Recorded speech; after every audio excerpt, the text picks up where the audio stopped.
واجب الاحترام معزز عزیز ساتھیوں، بزرگوں، دوستوں اور سننے والے تمام سامعین سامعات، اللہ رب العزت نے قرآن مجید فرقان حمید کو ایک ایسی کتاب بنایا کہ جس کے اندر ہر انسان کے لیے، چاہے وہ مسلمان ہے چاہے وہ کافر ہے، دنیا کا کوئی بھی شخص ہے، اگر وہ ہدایت اور رہنمائی کسی بھی شعبہ زندگی میں لینا چاہتا ہے قرآن پاک سے، تو اللہ رب العزت کی اس بابرکت عظیم کتاب میں ہر انسان کے لیے ہر طرح کی رہنمائی موجود ہے۔ اللہ رب العزت نے اس قرآن مجید کو اتنا بابرکت بنایا۔ امام شافعی رحمۃ اللہ علیہ کے بارے میں آتا ہے، فرمایا، امام شافعی رحمۃ اللہ علیہ فرماتے ہیں، میں 1 سال حج کے لیے گیا تو اور ہمارے علاقے سے ایک نوجوان بھی حج کے لیے گیا ہوا تھا اور وہ بڑا مشہور تھا اور بڑا نیک تھا۔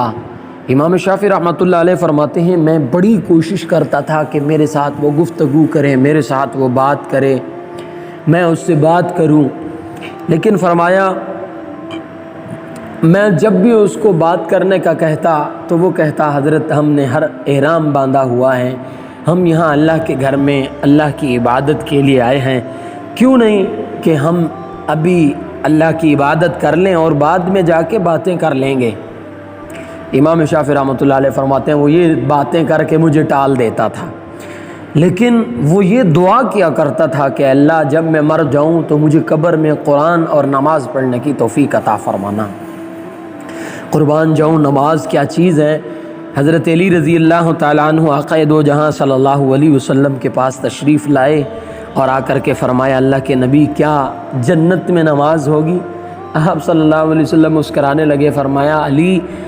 نماز کی جگہ دنیا ہے اور جنت میں نماز کا صلہ ملے گا، نماز نہیں ہوگی۔ حضرت علی فرمانے لگے، وہ جنت ہی کیا جنت ہوگی جس میں نماز نہ ہو۔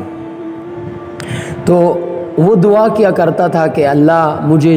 قبر میں بھی نماز اور قرآن کی توفیق عطا فرمانا۔ تو امام شافعی رحمۃ اللہ علیہ فرماتے ہیں، ایک دن میں آیا، وہ بیت اللہ کے پاس حرم میں بیٹھ کے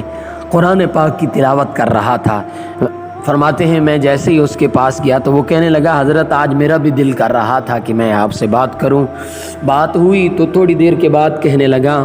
یہ پیسے لیں تھوڑے سے، آج ظہر کی نماز کے بعد میں نے فوت ہو جانا ہے تو میرا کفن لے کے مجھے جنت المعلی میں دفن کر دینا۔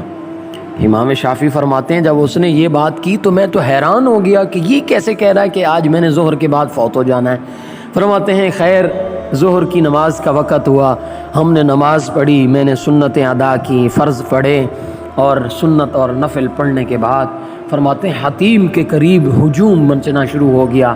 لوگ جمع ہونے شروع ہو گئے۔ فرماتے ہیں، میں جیسے ہی حتیم کی طرف گیا، میں نے دیکھا اس لڑکے کی روح نکل رہی تھی اور اس کی زبان پہ جاری تھا، لا الہ الا اللہ محمد الرسول اللہ، اور اس نے کلمہ پڑھا اور اس کی روح پرواز کر گئی۔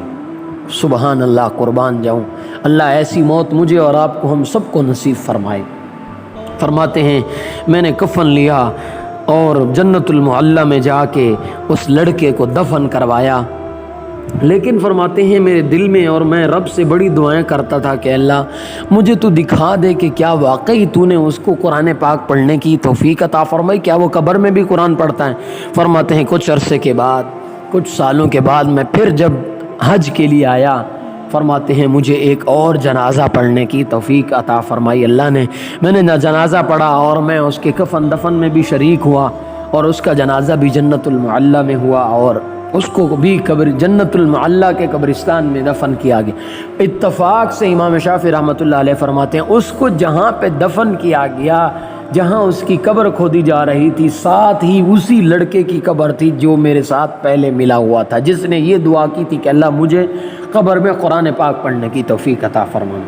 فرمایا، میں جیسے ہی قبر کھودی اور ساتھ جو قبر تھی، اتفاق سے اس کی دیوار گر گئی۔ امام شافعی رحمۃ اللہ علیہ فرماتے ہیں، اب لوگ حیران ہوئے، انہوں نے کہا کہ آپ ہی بتائیں اب کیا کریں؟ امام شافعی رحمۃ اللہ علیہ فرماتے ہیں، میں نیچے جھکا اور میں نے جیسے ہی دیکھا کہ وہ نوجوان شخص قبر میں بیٹھ کے اللہ کی کتاب قرآن مجید کی تلاوت کر رہا ہے۔ اللہ اکبر۔